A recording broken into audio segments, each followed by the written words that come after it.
नमस्कार मंडळी, मी अदिती आणि अदितीच दुनियामध्ये तुमचं स्वागत आहे. तर आजचं चालू करूया आपण ब्लॉग. मी मुंबईमध्ये आली आहे, त्यामुळे मी विचार केला की चला तुमच्यासोबत पण माझी मुंबईची सैर मी शेअर करावी. त्यासाठी मी हा व्हिडिओ बनवत आहे. आणि पहिल्यांदाच आपण मुंबईला आलो आहोत गेटवे ऑफ इंडियाला आणि ताज हॉटेल पाहायला, जे सगळ्यात महत्त्वाचं आहे. पण आपल्याला जायचं आहे एलिफंटा केव्जला. त्यासाठी आपल्याला गेटवे ऑफ इंडियाला यावं लागतं आणि तिथून आपल्याला बोट भेटतात. त्या बोट आपल्याला समोर एलिफंटा केव्जला घेऊन जातात. तर पहिल्यांदा तर आपण मस्त एन्जॉय करूया आपला गेटवे ऑफ इंडिया. आणि हे पहा ताज हॉटेल, त्याच्याच बाजूला ही बिल्डिंग आहे. या बिल्डिंगचं मला नाव नाही माहिती आहे, जर तुम्हाला माहीत असेल तर मला कमेंट बॉक्समध्ये सांगा. मी तेवढा विचार पण केला नाही, तेवढी माहिती पण नाही काढली. जसं माहीत होतं तसं आलेली आहे. आणि चला आता चालू करूया आपला प्रवास. थोडा वेळ ताज हॉटेलच्या समोर घातला, त्यानंतर लक्षात आलं हे आपल्या काही खिशाला परवडणार. आपण ज्याच्यासाठी आलो आहोत चला त्याच्यासाठी सुरुवात करूया. आणि मी निघाले बोट सापडायला, जी की एलिफंटा केव्जला कुठे भेटते ते. आणि हे आहे बॅक साईड आपल्या गेटवे ऑफ इंडियाचं, जिथून आपल्याला भेटतात बोट. जे की 2 टाईपच्या बोट आहेत. 115 रुपयाला जी बोट आहे ती फक्त तुम्हाला समुद्र फिरवते, आणि 260 रुपयाची जी बोट आहे ती तुम्हाला नेते एलिफंटा केव्जला. तर इथून सुरुवात होत आहे आपल्या एलिफंटा केव्जच्या प्रवासाची. हे आहे तिकीट, असं तिकीट. आणि हे तुम्हाला तिकीट सांभाळून ठेवणं गरजेचं आहे. या तिकिटाशिवाय तुम्हाला परत येणं संभव नाही आहे, कारण पुन्हा तुम्हाला तिकीट काढावं लागेल. आणि हे आहे आपला अथांग समुद्र एकदम. या समुद्रामध्ये विचार करत करत आपण निघालेलो आहोत समोर. बघूया आपला प्रवास कसा होतो. आणि इथेच तुम्हाला काही नेव्हीचे शिप्स पाहायला भेटतात, जिथे की शिप्स बनतात आपल्या. आणि हे आहेत काही शिप्स जिथे तेल वगैरे जे कॅरी करून जातात आपल्या भारतामध्ये, ते आहेत. ही पण एक जम्बोवाली शिप होती, जी की कॅरियर म्हणजे सामान उचलून, मोठमोठाले सामान उचलून दुसऱ्या शिपवर ठेवायला. तर त्यानंतर आपल्याला ही मोठीवाली शिप पाहायला भेटते, जी की इंडियाची तेल कॅरी म्हणजे एका ठिकाणाहून दुसऱ्या ठिकाणी तेल नेते. आणि इथे तेल माइन्स पण तुम्हाला पाहायला भेटतील. एक्सपिरियन्स खूप भारी आहे. पण त्याचसोबत एक वाईट एवढं वाटलं की या शिप्समधून जेवढं घाण निघतं ना, ते सरळ समुद्रामध्ये फेकलं जातं. त्यामुळे समुद्र चांगलाच पोल्युशन होतं. तुम्ही पाहू शकता पाण्यावर तेलाचा तरंग पण दिसतो.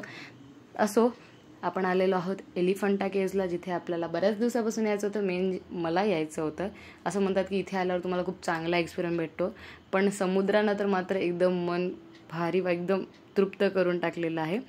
आणि तिकीट मात्र हरवू नका. जर तुम्ही हरवलं ना, तर येताना तुम्हाला विदाऊट रिझन परत तिकीट काढावे लागेल. तर चला चालू करूया आपला एलिफंटा केव्जचा प्रवास. यामध्ये मला जेवढी माहिती आहे तेवढे मी तुम्हाला सांगते. एलिफंटा केव्जला फक्त भारतातूनच नाही तर वेगवेगळ्या देशातून देखील लोक येतात पाहायला. इथे तुम्ही पाहू शकता काही फॉरेनर्स आहेत. हे आहे इथलं स्ट्रीट फूड, जे की थोडंसं आपल्या मुंबईपेक्षा महाग भेटतं, कारण की इथे वेगवेगळे टॅक्सेस वगैरे किंवा त्यांची कमाईचा तोच जरिया आहे. त्यांनी दुसरे याशिवाय तिथे तुम्हाला दुसरे काही त्यांचं साधन नाही आहे. तर स्ट्रीट फूड आपण एन्जॉय करत करत निघालेलो आहोत. इथे तुम्हाला एक भेटते ट्रेन, त्याचं तिकीट आहे एकदम फ्री. फक्त तुम्हाला यामध्ये ना जागा सापडावी लागेल, कारण की भयानक गर्दी असते. कोणत्याही महिन्यात तुम्ही इथे चांगल्या प्रकारचीच गर्दी सापडते. अशी चांगलीच गर्दी होती. जागा न भेटल्यामुळे आम्ही निर्णय घेतला की आम्ही समोरपर्यंत पायीच चालावं, जेणेकरून अजून काही चांगला एक्सपिरियन्स येईल, अजून काही गोष्टी पाहायला भेटतील. पण गर्दी मात्र भयंकर होती. त्यामुळे जर तुम्हाला जागा भेटली तर तुम्ही याच्याने जाऊ शकता, नाही भेटली तर पायी जाण्यामध्ये काही हरकत नाही आहे. ही ट्रेन निघालेली आहे आणि आपल्याला जागा भेटली नाही आहे, त्याच्यामुळे आपण तर आता पायीच जाणार आहोत. पायी जाण्यामध्ये एक्सपिरियन्स खूप मस्त आला. हवा वगैरे एकदम भारी वाटलं. आता इथे आलो आहोत आपण मेन एंट्रन्सला. हे एलिफंटा केव्ज ग्रामपंचायत येतं, त्यामुळे तुम्हाला इथे पहिल्यांदा 5 रुपये पे करावे लागतील. आणि इथून पुढे अजून एक एंट्रन्स आहे, जिथे आपल्याला एलिफंटा केव्जसाठी वेगळे पैसे द्यावे लागतील. इथे वेगवेगळ्या प्रकारचे स्ट्रीट शॉपिंग तुम्ही करू शकता. इथे जर कोणाला चालायला त्रास होत असेल त्याच्यासाठी पण सुविधा आहे. जर तुम्हाला वर जायचं असेल तर 1600 रुपये, आणि येणं जाणं जर करायचं असेल याच्यामध्ये बसून तर 2000 रुपये आहे. आणि इथे माकडांपासून सावध राहा. पण माकडं आणि कुत्रे दोन्ही एकत्र चांगलेच राहतात इथे, एवढं तरी कळालं. आता हे आहे स्ट्रीट शॉपिंग इथली, तुम्ही करू शकता इथे वेगवेगळ्या प्रकारे. पण त्यांनी जे हे पडदे टाकले होते ना, त्यामुळे हवा येत नव्हती आणि श्वास घ्यायला थोडासा त्रास होऊ लागला, कारण की हवा नव्हती. आणि मेन म्हणजे एलिफंटा केव्जला टोटल 120 पायऱ्या आहेत. जाता जाता तुमच्या नाके नऊ येतील इतकं तर नक्की आहे. पण हळूहळू गेलात, एन्जॉय करत गेलात तर नक्की चांगलंच होईल. इथं पाहू शकता तुम्ही एकदम मला असा भयंकरवाला घाम आलेला आहे. आणि चालायची सवय नसल्यामुळे हा मोठा प्रॉब्लेम झालेला आहे. इथे आलो आहोत आपण मेन एलिफंटा केव्सच्या एंट्रन्सला. इथून चालू होतात आपल्या एलिफंटा केव्स, ज्याचं तिकीट आहे 40 रुपये. इथे देखील चांगल्याच प्रकारची गर्दी होती. 40 रुपयाचं तिकीट आहे आपल्या इंडियनसाठी आणि फॉरेनरसाठी आहे 600 रुपये तिकीट. इथून तुम्ही तिकीट काढू शकता. हे देखील तिकीट तुम्ही हरवू नका, एखाद्या वेळेस विचारलं तर तुम्हाला कामी पडेल. तर चला चालू करूया आपला एलिफंटा केव्स. हे आहे मेन एलिफंटा केव्सची सुरुवात. इथे तुम्हाला नकाशा पण पाहायला भेटतो. त्या नकाशाच्या हिशोबानुसार तुम्ही जाऊ शकता. टोटल इथे 10 केव्स आहेत, 10 गुफा आहेत. त्याच्यापैकी आपल्याला फक्त 7 पाहायला भेटतात आणि इथे नकाशा आहे, तुम्ही नकाशाच्या हिशोबानुसार तुम्ही पाहू शकता. तर ही आहे पहिली गुफा. तर चला आतमध्ये जाऊया आणि एन्जॉय करूया हा आपला मस्त मोमेंट. तर इथे आल्यानंतर मला एक गोष्ट वाटली की ही जी गुफा आहे ती सेम गुफा नंबर 29 एलोरामधल्या केव्ससारखी आहे. म्हणजे ती गुफा आणि ही गुफा मला थोडीफार सारखी वाटली, कारण मी एलोराला पण जाऊन आलेली आहे आणि जवळपास ती हिंदुझमची बहुतांश शेवटची गुफा होती, जेवढं मला माहिती आहे तेवढं. आणि ही सेम आहे. इथल्या जेवढ्याही गुफा आहेत त्याच्यामध्ये तुम्हाला महादेवाच्या मूर्त्या पाहायला भेटतील आणि त्या पण वेगवेगळ्या प्रकारच्या असतात. काही म्हणजे खंडित झालेल्या आहेत, काही तुटलेल्या आहेत आणि काही ज्या आहेत त्या शाबूत अजूनही चांगल्या आहे. तर ही जी गुफा होती ती अशी होती. याच्यामध्ये एक महादेवाची मूर्ती तुम्हाला पाहायला भेटते, बस बाकी दुसरं काही नाही. त्यानंतर इथे एक छोटंसं शिव मंदिर आहे जे पश्चिम भागाला आहे आणि तिथे पण एक तुम्हाला मूर्ती पाहायला भेटेल. इथे हे जवळपास जे एलिफंटा केव्ज आहेत ते महादेवाला समर्पित आहे. त्याच्यानंतर ही होती कल्याण सुंदर मूर्ती, जी की एकदम मस्त होती. एलिफंटा केव्जला एलिफंटा केव्ज असं नाव का पडलं याच्यामुळे कारण होतं की इथे मोठ्या हत्तीचा सापळा सापडला होता, त्यामुळे ह्याला एलिफंटा केव्ज असं नाव दिलेलं आहे. तसं तर याचं दुसरं पण नाव आहे, ते म्हणजेच घारापुरी लेणी. फक्त इथे हत्तीचा सापळा सापडल्यामुळे ते नाव बदलून एलिफंटा केव्ज झालेलं आहे. तर इथे तुम्हाला काही मूर्त्या पाहायला भेटतील. पहिली जी मूर्ती होती ती होती गंगाधराची. दुसरी जी होती ती होती आपले त्रिमूर्ती म्हणजेच ब्रह्मा विष्णू महेश. आणि इथे तुम्हाला त्यांची माहिती पण लिहिलेली भेटेल, त्याच्यावरून तुम्ही वाचून तुमचं नॉलेज वाढवू शकता चांगल्याच प्रकारे. मी पण इथे एकदम मस्त माझा टाईम असा एकदम स्पेंड केला, चांगली माहिती वगैरे वाचली, पण ती थोडी माहिती लक्षात नाही राहिली आहे, तो भाग वेगळा. पण पाहिल्यानंतर तुम्हाला तेव्हाच लक्षात येते की या मूर्त्या कशाच्या आहेत. आणि जी शेवटची होती ती होती अर्धनारेश्वराची. इथे अशा प्रकारे तुम्हाला माहिती भेटून जाईल जी तुम्ही वाचू शकता. या मूर्त्या अजून एवढ्या चांगल्या प्रकारे राहिलेल्या, हां थोड्याफार तुटलेल्या आहेत, पण काही मूर्त्या खूपच मस्त राहिलेल्या आहे. ही होती शेवटची अर्धनारेश्वराची मूर्ती.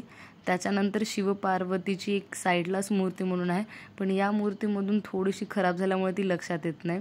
आणि याचे खांब वगैरे एकदम भक्कम अजून आहे. पूर्ण पर्वताला करून हा लेण्या बांधलेल्या आहेत आणि त्यावेळेचं कन्स्ट्रक्शन आजही इतकं चांगलं आहे, जे की आजच्या आपल्या कन्स्ट्रक्शनला लाजवेल असं आहे. तर हे होतं पहिली लेणी. आता आपण जाणार आहोत दुसऱ्या लेणीकडे. दुसऱ्या लेणीमध्ये पण तुम्हाला महादेवाची मूर्ती भेटेल आणि सेम स्ट्रक्चर आहे, दोन्हीचे सेम आहे, पण थोडंफार काही फरक आहेत. इथे आतमध्ये राहण्यासाठी पहिल्यांदा जागा केली होती आणि इथून तुम्हाला महादेवाला प्रदक्षिणा पण घालता येतील. आणि हे होतं पूर्व भागाचं शिवमंदिर. पहिले जे होतं ते पश्चिम भागाचं होतं आणि हे जे आहे ते पूर्व भागाचं आहे. इथं आल्यावर एक गोष्ट लक्षात ठेवा, माकडांपासून थोडंसं सावधान राहा, कारण की हे तुमच्या हातातून पण गोष्टी बऱ्याच घेऊन जातात सर, त्याच्यामुळे थोडंसं सावध राहा. तर ही आहे तिसरी लेणी, जी की एकदम साधारण आहे. असं म्हणतात की ती राहण्यासाठी वापर केलेला जात होता तिचा. आणि इथे तुम्हाला पाण्याचे छोटे छोटे हौद भेटतील, कारण की ते राहत होते त्यामुळे पाणी साठवण्यासाठी त्यांनी थोडे थोडे छोटे छोटे असे हौद केलेले आहे. काही हौदामध्ये तुम्हाला आजही पाणी सापडतं, काही वाळून गेलेले आहेत. आणि इथं अशा प्रकारे आतमध्ये रूम आहे, त्यावेळेसच्या रूम जशा होत्या त्या. आणि त्याच्यानंतर या लेणीमध्ये फक्त रूमा भेटतील ज्या की पहिले राहण्यासाठी यूज करत होत्या. इथे काही महादेवाची मूर्ती वगैरे तुम्हाला पाहायला भेटणार नाही आहे, लिंग वगैरे महादेवाचा नसणार आहे इथे पाहायला तुम्हाला. आणि इथे एकदम 3 रूमा होत्या बस, बाकी दुसरं काही नाही. आणि 2 हौद होते, एक तिकडल्या साईडला होता आणि इकडल्या साईडला. तिकडला तो कोरडा होता, इकडे मात्र पाणी होतं बस. बाकी यावाल्या लेणीमध्ये तर असं पाहण्यासारखं काहीच नाही आहे, एकदम साधी होती. ही दुसऱ्या क्रमांकाची लेणी बाहेरून अशी होती. आता आपण जाणार आहोत 3ऱ्या क्रमांकाच्या लेणीवर. मला जेव्हा इथे आल्यावर एक गोष्ट कळाली की एलिफंटा केव्ज आणि एलोरा केव्जच्या स्ट्रक्चर सेम आहे, मात्र एलिफंटा केव्ज एकदम साध्या आणि जवळपास सारख्या असलेल्या गुफा आहेत, पण एलोरामध्ये जेवढ्या गुफा आहेत त्या प्रत्येक वेगवेगळ्या आहेत, वेगवेगळ्या धर्माच्या आहेत. इथे तुम्हाला फक्त हिंदू धर्माच्या पाहायला भेटेल. इथे स्ट्रक्चर जवळपास सेम आहे, पण इथे जी महादेवाची मूर्ती होती ना ती पूर्णपणे खंडित करण्यात आलेली होती, त्यामुळे ती फक्त आतमध्ये त्याचं स्ट्रक्चर होतं, बाकी काहीच नव्हतं. आणि ही पूर्वाभिमुखी अशी होती आणि इथे पूर्ण तुम्हाला काहीच पाहायला भेटणार नाही आहे, फक्त स्ट्रक्चर वगैरे. आणि तरीही लोक आतमध्ये जाऊन सगळ्या गोष्टी पाहून येत होत्या. थोडंसं सावधगिरीनं राहा, कारण की हे दगडापासून बनलेलं आहे आणि इथे साप वगैरे पण असू शकतात, कारण मी पाहिले आहे. आणि त्यानंतर ही आहे आपली गुफा क्रमांक 4. आणि हे जे गार्ड लोक आहेत ना, हे पण तुम्हाला 40 रुपये मागतील की आम्ही तुम्हाला माहिती एक्स्ट्रा सांगू. जर तुम्हाला ऐकायची असेल तर तुम्ही ह्यांना 40 रुपये देऊ शकता एखादा गाईड लावण्यापेक्षा. हे पण चांगल्याच प्रकारे माहिती सांगतात. पण जर तुम्हाला माहीत असेल किंवा माहीत नसेलही तर तिथे लिहिलेलं आहे, त्याच्यावरूनही तुम्ही माहिती करून घेऊ शकता की ही गुफा काय वगैरे. तर ही होती गुफा क्रमांक 4. इथे बघा तुम्हाला चांगलीच माहिती भेटून जाईल. जवळपास सगळ्या म्हणलं ना, जवळपास सगळ्या मंदिरांमध्ये तुम्हाला लेण्यांमध्ये तुम्हाला महादेवाची मूर्ती भेटेल. इथे पण आहे एक महादेवाची मूर्ती. काही याच्यामध्ये शाबूत महादेवाच्या पिंड आहे, काही याच्यामध्ये थोडीशी खंडित झालेली तुटलेली अशी आहे. आणि इथे पण राहण्यासाठी या रूमा होत्या, ज्या रूमा यूज केल्या जातात. इथे येताना चांगलीच एनर्जी आणि जेवण करून या, कारण की बरंच दूर आहे हे मुंबईपासून, घामाघाम होऊन जाताल तुम्ही. तरीही इथे तुम्हाला लेणी क्रमांक 5 जी आहे तिथे तुम्हाला वॉशरूम वगैरे भेटेल आणि खायला देखील भेटेल. वडापाव वगैरे अशा काही गोष्टी तुम्हाला इथे भेटेल. आम्ही देखील इथे मस्तपैकी वडापाव एन्जॉय केला आणि एनर्जी घेतली आणि शेवटच्या केव्जकडे निघालोत, कारण की ज्या 10 पैकी फक्त आपल्याला 5 लेण्या आपण आहेत ज्या पाहू शकतो. पण ही जी 5वी लेणी आहे ती एकदम साधारण आहे, एकदम तुम्हाला गुफासारखी दिसेल. जी महादेवाची पण पिंड आहे, मला असं वाटलं की ती नवीन बनवलेली आहे. आता ती जुनी आहे का नाही एवढा काही अंदाजा नाही आहे, पण जे गार्ड होतं ते सांगत होता की नाही, ही मूर्ती पहिलेपासून आहे, तर हिला खालचा भागीचा तोलडा आहे, त्याच्यामुळे तुम्हाला अशी दिसत आहे. तर काय माहिती याच्यामागे, कारण की इथे माहिती काही लिहिलेली नव्हती, त्याच्यामुळे ह्याच्याबद्दल जास्त मी काही सांगू शकत नाही. आणि इथल्या माकडांना थोडेसे चला म्हणले मदत करावी, सगळेच लोक करत होते, त्याच्यामुळे आम्ही पण केली. शेवटी इथे तुम्हाला हिलवर जाऊन तोफ पाहायची असेल तर पाहू शकता. आम्ही तर पाहिली नाही, कारण की रस्ता थोडासा चांगला वाटला नाही, त्याच्यामुळे आम्ही ते जाणं स्किप केलं. तुम्हाला जर तुमच्याकडे वेळ असेल तुम्ही जाऊ शकता, तर तुम्ही नक्की जाऊन या. हा व्लॉग कसा वाटला तुम्हाला नक्की सांगा. एलिफंटा केव्जबद्दलची माहिती पण कशी वाटली नक्की सांगा. भेटूया पुढच्या व्लॉगमध्ये.